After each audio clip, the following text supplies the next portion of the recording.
నమస్కారం అండి. 2025వ సంవత్సరంలో మార్చ్ 28వ తేదీ నుంచి శనిగ్రహ ఒక మార్పు అనేది జరిగింది. ప్రస్తుతం శనిగ్రహం వచ్చేసి మీన రాశిలో సంచారం చేస్తున్నారు. అది మనందరికీ తెలుసు. అయితే 2025 జూలై 13వ తేదీ నుంచి 2025 నవంబర్ 28వ తేదీ వరకు అంటే దాదాపు 138 రోజుల పాటు ఆయన వక్రించి సంచారాన్ని చేయబోతున్నారు. ఈ ఏదైతే శని మీన రాశిలో వక్రించి సంచారాన్ని చేస్తున్నారో ఈ వక్రించిన శని సమయం ఏదైతే ఉందో ఈ 138 రోజుల పాటు ద్వాదశ రాశుల వాళ్ళకి ఎలాంటి ఫలితాలు రాబోతున్నాయి, మరియు వాళ్ళు ఏ విషయాల్లో జాగ్రత్తలు తీసుకుంటూ వెళ్ళాలి, మరియు వాళ్ళు ఎలాంటి పరిహారాలని పాటిస్తూ వెళ్ళాలి అని ఈ వీడియో ద్వారా తెలుసుకుందాం. ముఖ్యంగా నేను ఏదైతే ఈ వక్రించిన శనిగ్రహ వలన ఇలాంటి ఫలితాలు రాబోతున్నాయి అని చెప్తున్నానో ఇది దేని బట్టి అవి పూర్తిగా శుభ ఫలితాలు వస్తాయా లేదా మనకి అశుభ ఫలితాలు వస్తాయా అని మనం ఎలా తెలుసుకుంటామంటే అష్టక వర్గ బిందువులు. ఎవరి జన్మ జాతకంలో అయితే మీ వ్యక్తిగత జాతకం ఒకసారి చెక్ చేసుకోండి. మీ మీన రాశిలో శని గనక 0, 1, 2 బిందువులు గనక ఇచ్చి ఉంటే వాళ్ళు చాలా జాగ్రత్తగా ఉండాలి. వాళ్ళకి అశుభ ఫలితాలు వచ్చే సూచనలు ఎక్కువగా ఉంటాయి అని అర్థం. ఎవరి జన్మ జాతకంలో అయితే శని 3, 4 అష్టకవర్గ బిందువులు గనక ఇచ్చి ఉంటే వాళ్ళకి కాస్త మంచి ఫలితాలు రాబోతున్నాయి అని అర్థం. అంటే కాస్త కొంచెం రిలీఫ్ అనేది ఉంటుంది. పూర్తిగా నెగిటివిటీ ఉండదు, అంటే పూర్తిగా చెడు కూడా ఉండదు, పూర్తిగా శుభం కూడా ఉండదు. మీడియం రిజల్ట్స్ అనేది మిక్స్డ్ అనేది ఉంటుంది. 0, 1, 2 అంటే పూర్తిగా అశుభ ఫలితాలే ఎక్కువగా ఉంటాయండి. ఎవరి జాతకంలో అయితే 5, 6 గనక ఇచ్చి ఉంటే మంచి ఫలితాలు వస్తాయి. కాస్త లేట్ అయినా, అది ఏనాటి శని అయినా పంచమ శని అయినా, సో 5, 6 బిందువులు గనక ఇచ్చి ఉంటే కాస్త లేట్ అయినా మీకు శుభ ఫలితాలు వస్తాయి అని అర్థం. అయితే 7, 8 బిందువులు గనక ఇచ్చి ఉంటే ఎవరి జన్మ జాతకంలో అయినా 7 లేదా 8 బిందువులు గనక ఇచ్చి ఉంటే ఎక్సలెంట్ రిజల్ట్ అని చెప్పవచ్చు. చాలా బాగుంటుంది వాళ్ళకి. వాళ్ళు ఎంత ఇబ్బందులు పడినా ఫైనలీ వాళ్ళు ఈజీగా సక్సెస్ అనేది సాధిస్తారు అని అర్థం. ఓన్లీ 0, 1, 2 బిందువులు ఇచ్చి ఉండే వాళ్ళకే ఎక్కువ ఒడిదొడుకులు, ఇబ్బందులు, కష్టాలు అనేది వస్తూనే ఉంటాయండి. సో అష్టకవర్గ బిందువులు చాలా ఇంపార్టెంట్. సో ఈ ఒక అష్టకవర్గ బిందువులని మీరు చెక్ చేసుకుంటే మీకు ఈజీగా అనేది, అంటే ఈ ఫలితాలు ఎలా వస్తాయనేది ఈజీగా అర్థమవుతుంది. ఇక ఒక రాశి గురించి మనము తెలుసుకుంటూ వెళ్దాం. ఈ వృశ్చిక రాశి వాళ్ళకి పంచమ స్థానంలో శని సంచారం జరుగుతున్నది. దీన్ని మనము పంచమ శని అని అంటాం. పంచమ స్థానంలో శని సంచారం చేస్తూ ఏ స్థానాలని చూస్తున్నాడు? మీ రాశి నుంచి శని పంచమ స్థానంలో సంచారం చేస్తున్నారు. ఆయన పంచమ స్థానంలో కూర్చొని ఏ స్థానాన్ని చూస్తున్నాడు అని తెలుసుకుంటే ఆయన కూర్చొని ఆయన ఉన్న ప్లేస్ నుంచి ఆయన సంచారం ఏదైతే మీనరాశిలో చేస్తున్నారో ఆయన ఉన్న ప్లేస్ నుంచి తృతీయ దృష్టితో మీ రాశి నుంచి సప్తమాన్ని చూస్తున్నాడు. ఆయన ఉన్న రాశి నుంచి డైరెక్ట్ సప్తమ దృష్టితో మీ రాశి నుంచి లాభస్థానాన్ని చూస్తున్నారు. ఆయన దశమ దృష్టితో మీ రాశి నుంచి ద్వితీయ స్థానాన్ని చూస్తున్నారు. అంటే ఈ స్థానాలపైన ఆయన ఒక దృష్టి అనేది ఉండబోతున్నది. సామాన్యంగా ఈ వక్రీ శని ఫలితాలు చెప్పుకునే ముందు ఒక 2 minutes మీకు కొంచెం పంచమ శని గురించి చెప్పేస్తాను. అప్పుడే మీకు ఈజీగా అర్థమవుతుంది. పంచమ స్థానం అంటే ఏంటి? మన బుద్ధి కౌశల్యం ఎలా ఉంది, మనలో ఏదైనా అదర్ క్రియేటివ్ థాట్స్ ఉన్నాయా, క్రియేటివిటీతో మనం ఏదైనా మల్టిపుల్ వేలో డబ్బులు సంపాదిస్తూ ఉంటారు. పంచమ స్థానం బాగుంటేనే. సంతానం విషయంలో మనం పంచమ స్థానాన్ని చూసుకుంటాం. ప్రేమికులు అంటే లవ్ మ్యారేజ్ అవుతారు కదా, ఇవన్నీ కూడా పంచమ స్థానం మీదే చూసుకుంటాం. తర్వాత మనం చేసే పని అది ఏదైనా కావచ్చు, బిజినెస్ కావచ్చు, జాబ్ కావచ్చు, మనకి ఒక రికగ్నైజేషన్ దొరుకుతుందో లేదా అని కూడా పంచమ స్థానం పైన చూస్తాం.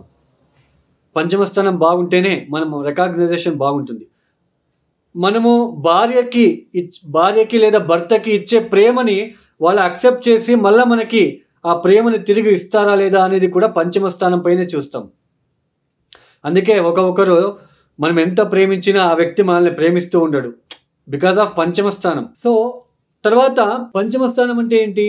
శారీరకంగా కష్టపడకుండా టాలెంట్ని యూజ్ చేసి డబ్బులు సంపాదించే ఒక మైండ్ సెట్ రావడానికి పంచమ స్థానం చాలా ప్రముఖమైన పాత్ర అనేది వహిస్తుంది. ఓన్లీ ఇప్పుడు చూడండి, శారీరకంగా కష్టపడే వాళ్ళు వేరు, మంచి క్రియేటివిటీతో మంచి థాట్స్తో మన బుద్ధి శక్తిని బుద్ధి కౌశల్యాన్ని యూజ్ చేసుకొని మంచి డబ్బును సంపాదించేది అది వేరు. దాన్ని పంచమ స్థానంలో చూస్తాం. అందుకే పంచమ స్థానం షేర్ మార్కెట్, ఇన్వెస్ట్మెంట్,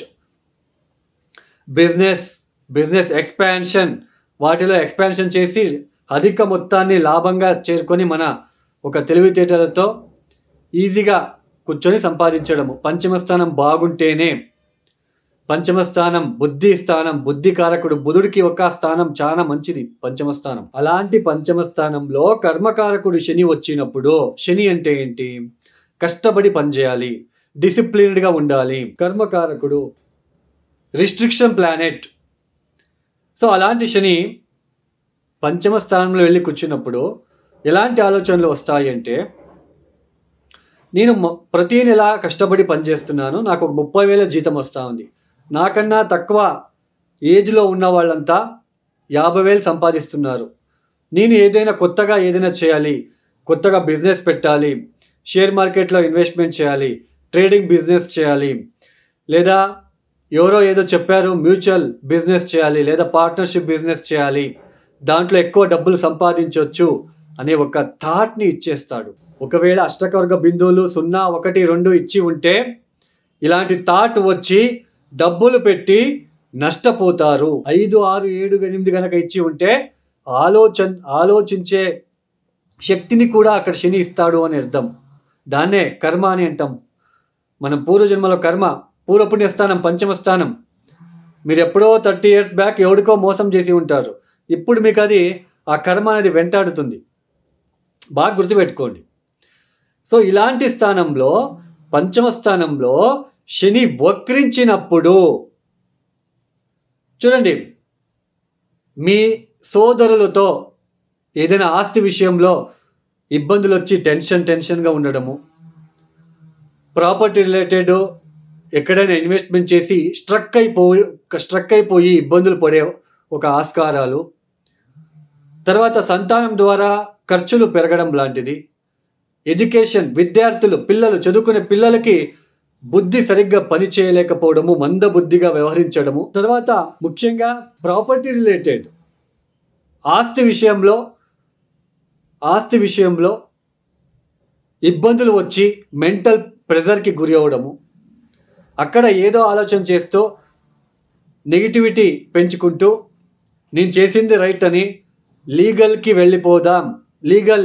కోర్టుకి వెళ్ళిపోదాం అనే థాట్ని ఇచ్చేస్తూ ఉంటుంది. ఈ సమయంలో వక్రించిన శని సమయంలో లీగల్ జోలికి వెళ్ళకండి, అంటే కోర్టు విషయంలో తలదూర్చకండి, ఇన్వెస్ట్మెంట్ వద్దు, కొత్తగా బిజినెస్ వద్దు, జాబ్లో ప్రోగ్రెస్ మీకు కొంచెం స్లోగా ఉంటుంది బట్ స్టడీ అవుతుంది, కొంచెం వెయిట్ చేయాలి. సంతానం విషయంలో కొంచెం ఇబ్బందులు ఫేస్ చేయాలి. తర్వాత జూజ్ ఆడడము, బెట్టింగ్ లాంటివి, బెట్టింగ్ యాప్స్ ద్వారా మీకు ఇబ్బందులు తలెత్తే సూచనలు. కొత్త బిజినెస్ పెడతాను అని మీ ఇంట్లో చెప్పినా వాళ్ళు ఒప్పుకోరు, బికాజ్ ఆఫ్ శని పంచమ స్థానంలో ఉంటారు. ఈ సమయంలో ఫైనాన్షియల్ గ్రోత్ అనేది ఉండదు. వక్రించిన శని సమయంలో ఎక్కువ ఫైనాన్షియల్లీ ఒడిదొడుకులు ఫేస్ చేయాలి, అవమానాలు ఫేస్ చేయాలి. నీ వల్ల ఏం కాదు, నీ తలలో ఏమీ లేదు, బుద్ధి లేదు అనే ఒక మాటలు ఈ సమయంలో వింటారు. బిజినెస్ వద్దు, వక్రించిన శని, ఇన్వెస్ట్మెంట్ వద్దు, షేర్ మార్కెట్ జోలికి వెళ్ళకండి, ట్రేడింగ్ బిజినెస్ వద్దు, లాసెస్ అయ్యే సూచనలు, బెట్టింగ్ యాప్స్ వాటిని అస్సలు చూడకండి. సో శని వలన ఇలాంటి ఫలితాలు రాబోతున్నాయి కాబట్టి జాగ్రత్తగా ఉండండి. పార్ట్నర్షిప్ బిజినెస్ వద్దు. ఆల్రెడీ పార్ట్నర్షిప్ బిజినెస్ చేస్తున్నాను, లాసెస్ అయ్యే సూచనలు లేదా స్లో ప్రోగ్రెస్, డబ్బుకి సంబంధించిన విషయంలో చాలా ఇబ్బందులు పడాలి ఈ సమయంలో. హెల్త్ రిలేటెడ్ డిస్టర్బెన్సెస్ ఫేస్ చేయాలి.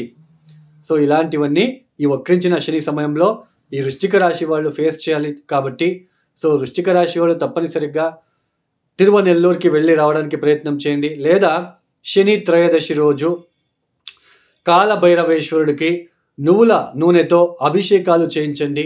ప్రదోష కాలంలో ప్రతిరోజు మానకుండా సాయంత్రం పూట 6 గంటలు ఆ సమయంలో ప్రదోష కాలంలో శివాలయానికి వెళ్ళి నల్ల నువ్వుల ఒత్తులని వెలిగించి 11 ప్రదక్షిణలు చేసి ఓం నమ శివాయ ఈ శివపంచాక్షరి మంత్రం మరియు మహామృత్యుంజయ మంత్రాన్ని పఠించుకుంటూ ఉండడానికి ప్రయత్నాలు చేసుకోండి.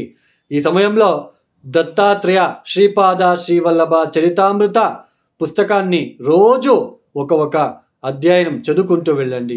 ఈ ఒక వీడియో మీకు నచ్చితే లైక్ చేయండి, షేర్ చేయండి, సబ్స్క్రైబ్ చేసుకోండి. సర్వే జనో సుఖినో భవంతు. ధన్యవాదాలు. జై శ్రీరామ్.